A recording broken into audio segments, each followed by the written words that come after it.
Hello everyone, welcome back to our channel Login Aid. In this video, I will guide you on how to delete Instagram chat from both sides permanently. So if you also want to delete Instagram chat from both sides permanently, this video is just for you. Follow the simple steps and you'll be able to do it. So first of all, what you have to do is launch up an Instagram application. You can see over here Instagram is opened. Make sure you're logged into your account. So sometimes you might have accidentally sent any kind of photos, videos or message to some kind of person and then you want to unsend it. You want the message to be removed from the both side. For that, first of all, what you have to do is go to your chat section. Simply tap on the message icon that you can see at the top right corner of your screen.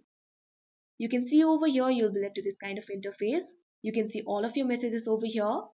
Tap on the chat of the person from which you want your message to be deleted. Now the chat of that particular person will open up.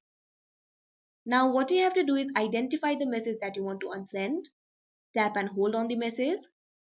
Now this kind of pop-up will appear. You can see several options over here. You can see the option to react, reply, edit, forward, copy, delete for you and unsend. If you want the message to be deleted for you, all you have to do is tap on the option delete for you. But if you want the message to be deleted from the both side, what you have to do is tap on the last option, that is unsend.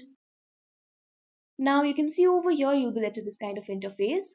You can also try editing the message instead. You can edit the messages for up to 15 minutes instead of unsending them to fix any kind of typos. But if you do not want to edit it and if you want to unsend it, all you have to do is tap on the unsend option that you can see right over here. Now that message will be unsent and that message cannot be seen by the person. So that is how you delete Instagram chat from both sides permanently. I hope you found this video helpful. Thank you for watching. Make sure to like, share and subscribe to our channel.